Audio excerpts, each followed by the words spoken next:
एक काम करो, अभी आप अपना फोन को उठाओ, पोर्टफोलियो को ओपन करो। अब आप इमेजिन करो, वहां -20% लिखा है। ये इमेजिनेशन नहीं है। जून 2025 से मार्च 2026 के बीच में ये एक्चुअली में हुआ था। निफ्टी 15% से ज्यादा गिर गया। स्मॉल कैप में जो थे उनके पोर्टफोलियो 20%, 25%, कुछ तो 30% तक गिर गए। उस पूरे क्रैश में सिर्फ दो फंड ऐसे थे जो टिके रहे, पराग पारिक फ्लेक्सी कैप फंड और एचडीएफसी फ्लेक्सी कैप फंड। आज मैं तुम्हें इन दोनों के बारे में वो सब कुछ बताऊंगा जो एक रिटेल इन्वेस्टर्स को जानना चाहिए, कि फंड मैनेजर कौन है और उनकी इन्वेस्टिंग स्टाइल क्या है, पैसा कहां लगाते हैं, क्रैश में क्या हुआ, लॉन्ग टर्म नंबर्स क्या कहते हैं इन फंड के, और सबसे जरूरी तुम्हारे लिए कौन सा सही है। एक भी चीज मैं नहीं छोड़ूंगा, लेकिन एक सेकंड आप रुको। सबसे पहले ये समझो कि फ्लैक्सी कैप फंड होते क्या हैं। देखो, जब तुम स्मॉल कैप लेते हो, जब तुम स्मॉल कैप इनमें इन्वेस्ट करते हो, तो वहां फंड मैनेजर्स को सिर्फ छोटी कंपनीज में इन्वेस्ट करने का मौका मिलता है। मार्केट गिरे या मार्केट ऊपर जाए, उनके पास बाहर निकलने का कोई भी ऑप्शन नहीं होता है। फ्लेक्सी कैप फंड में फ्रीडम होता है। फंड मैनेजर्स को पूरी तरीके से छूट होती है। बड़ी कंपनीज में भी जा सकते हैं, मिड कैप कंपनीज में भी इन्वेस्ट कर सकते हैं, और छोटी कंपनीज में भी। मार्केट गिर रहा होता है तो बड़ी और सेफ कंपनीज में शिफ्ट करते हैं। मार्केट ऊपर जा रही होती है तो मिड और स्मॉल कैप में ज्यादा रिटर्न्स के लिए वो वहां भी शिफ्ट करते हैं। ये फ्लेक्सिबिलिटी ही रीजन था कि मार्च 2026 में फ्लेक्सी कैप फंड में सिर्फ एक महीने में 10,054 करोड़ आए। एमफिट डेटा के हिसाब से इस कैटेगरी का अब तक का सबसे बड़ा मंथली इनफ्लो रहा है। क्रैश ने लोगों को यह सिखाया है कि फ्लेक्सिबिलिटी जरूरी है, और इस कैटेगरी में पराग पारिक और एचडीएफसी फ्लेक्सी कैप फंड दोनों सबसे बड़े और सबसे पॉपुलर फंड हैं। लेकिन दोनों एक जैसे नहीं है, दोनों एक जैसे बिल्कुल भी नहीं है, और यही फर्क तुम्हारे रिटर्न्स पर डायरेक्टली इंपैक्ट डालते हैं। शुरू करते हैं फंड मैनेजर से, क्योंकि फंड मैनेजर्स ही डिसाइड करता है कि पैसा कहां जाएगा, पैसा कहां इन्वेस्ट होगा, कब इन्वेस्ट होगा और कब निकलेगा। एचडीएफसी फ्लेक्सी कैप को फिलहाल जो मैनेज कर रहे हैं वो अमित हैं। 25+ ईयर का उनको मार्केट एक्सपीरियंस है। वहीं पराग पारिक फ्लेक्सी कैप फंड को राजीव ठक्कर मैनेज करते हैं। 2013 के लॉन्च से आज तक वो एक इंसान है जो इस फंड को मैनेज करते हैं। एचडीएफसी का जो फंड है वो 30 साल पुराना है। इन सालों में 3 फंड मैनेजर जो है वो बदल चुके हैं। पहले प्रशांत जैन थे, फिर रोशन जैन, फिर चिराग, और अब इस फंड को मैनेज करते हैं अमित जी।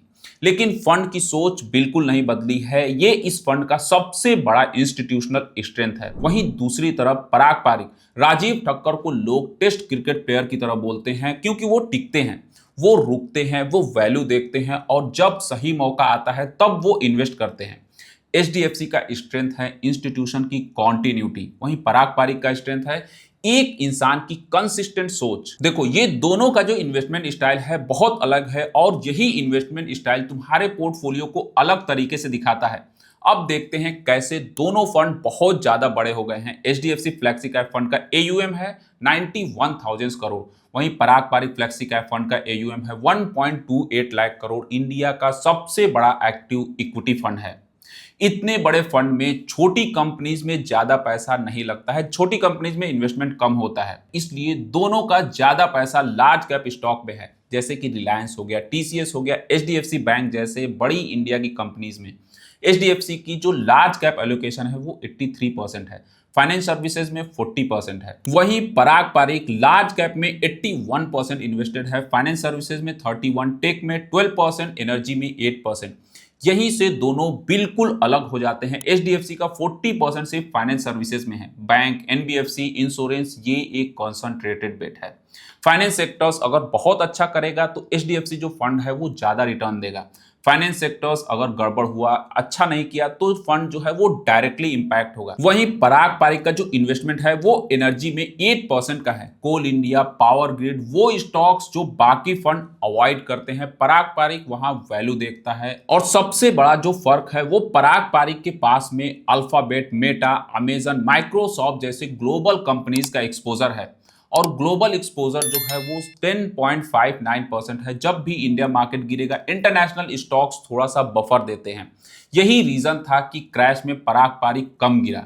अब देखते हैं वो एग्जैक्ट नंबर जो जून 2025 से मार्च 2026 के क्रैश पीरियड में था।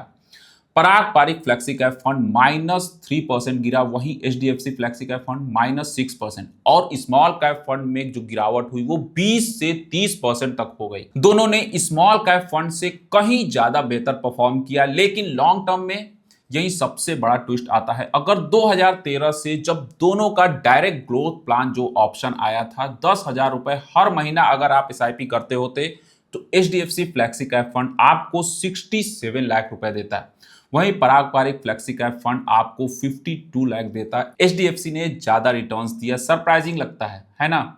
5 साल का अगर हम रिटर्न देखते हैं तो एचडीएफसी 20.33% रिटर्न देता है, वहीं पारंपरिक 16.81%। एचडीएफसी आगे है, लेकिन 10 साल का पिक्चर पूरी तरीके से पलट जाता है।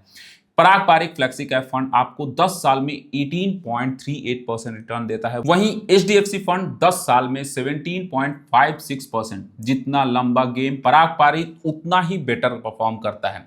लेकिन आपको याद रखना है, ये वीडियो सिर्फ एजुकेशन पर्पस के लिए है, कोई भी फाइनेंशियल एडवाइस नहीं है। इन्वेस्ट करने से पहले अपना रिसर्च जरूर करें। अब आते हैं सबसे जरूरी नंबर्स पे, काफी इंपॉर्टेंट नंबर्स पे, जो कि कैप्चर वैल्यू है। टेक्निकल बिल्कुल नहीं है, एकदम सिंपल है, बहुत आसान है। एचडीएफसी का अपसाइड कैप्चर वैल्यू है 116। मार्केट 10% अगर बढ़ता है तो एचडीएफसी 11% आपको देता है। रैली में एचडीएफसी अच्छा परफॉर्म करता है। वहीं पारंपरिक डाउन साइड प्रोटेक्शन देता है, कैप्चर वैल्यू 46 है। मार्केट 10% गिरे तो पारंपरिक सिर्फ 4% गिरता है। क्रैश में पारंपरिक काफी अच्छा प्रोटेक्शन देता है, डेंजर्स आपको डैमेज होने से आपके पोर्टफोलियो को बचाता है। ये सबसे बड़ा रीजन है। एक के पास मजबूत रेनकोट है, दूसरे के पास तेज साइकिल है। दोनों की अपनी जरूरतें हैं, अपना इन्वेस्टमेंट फिलॉसफी है। एक और फर्क जो बहुत कम लोग नोटिस करते हैं, किसी कोई ज्यादा ध्यान नहीं देता है, वो है कैश। एचडीएफसी सिर्फ 4% कैश होल्ड करता है, बाकी सब वो स्टॉक्स में लगा देता है। फिलॉसफी उनकी क्या होती है, मार्केट में रहेंगे तो ग्रोथ को पकड़ेंगे। वहीं पारंपरिक 19 से 21% कैश अर्ली 26 में उन्होंने होल्ड किया था। फिलॉसफी उनकी क्या है, वैल्यू मिलेगी तब वो इन्वेस्ट करेंगे। पारंपरिक के पास में इतना कैश क्यों था, क्योंकि राजीव ठक्कर को कोई भी अट्रैक्टिव अपॉर्चुनिटी नहीं दिखाई दी। उस टाइम ड्यूरेशन में उनको अपॉर्चुनिटी नहीं मिली। जैसे एक समझदार खरीदार सेल्स का इंतजार कर रहा होता है, ठीक वैसे ही पारंपरिक तब इन्वेस्ट करता है जब वैल्यू मिलती है, जब कोई भी स्टॉक्स की वैल्यूएशन कंफर्टेबल होती है। नहीं मिलती तो वो रुकते हैं, वेट करते हैं, और यही पेशेंस उनको क्रैश में बचाता है। कैश हो तो गिरावट में अपॉर्चुनिटी को पकड़ सकते हैं, अपॉर्चुनिटी मिलती है तब आप इन्वेस्ट कर सकते हैं। अप्रोच दोनों की गलत बिल्कुल नहीं है, बस इन्वेस्टर्स का माइंडसेट अलग होना चाहिए, और यही माइंडसेट डिसाइड करता है कि तुम्हारे लिए कौन सही है। एचडीएफसी फ्लेक्सी कैप फंड लो अगर तुमको इंडिया की ग्रोथ स्टोरी पर पूरी तरीके से भरोसा है।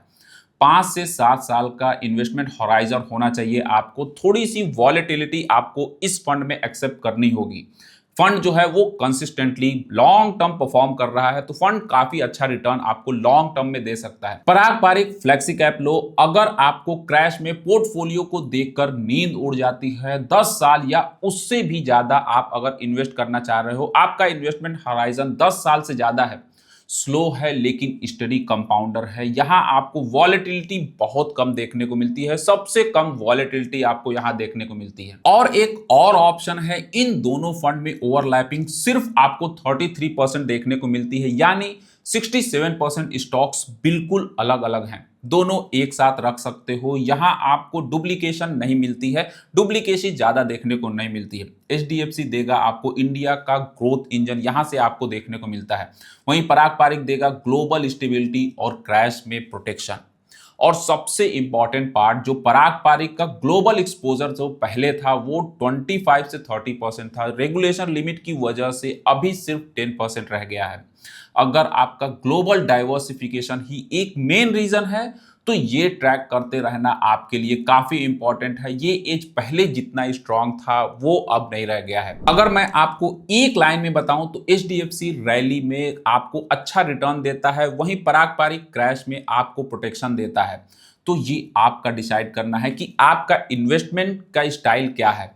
बेस्ट इन्वेस्टमेंट वो नहीं होता है जो आपको ज्यादा रिटर्न दे, बेस्ट इन्वेस्टमेंट वो होता है जो आपको बुरे टाइम में, बुरे वक्त में भी होल्ड करके रखे, आपको बचा के रखे। कमेंट में बताओ एचडीएफसी या फिर पारंपरिक फ्लेक्सी कैप फंड, अगर ये वीडियो आपको यूजफुल लगा हो तो वीडियो को लाइक करें, चैनल को सब्सक्राइब करना बिल्कुल मत भूलें। मिलते हैं नेक्स्ट वीडियो में, टिल देन टेक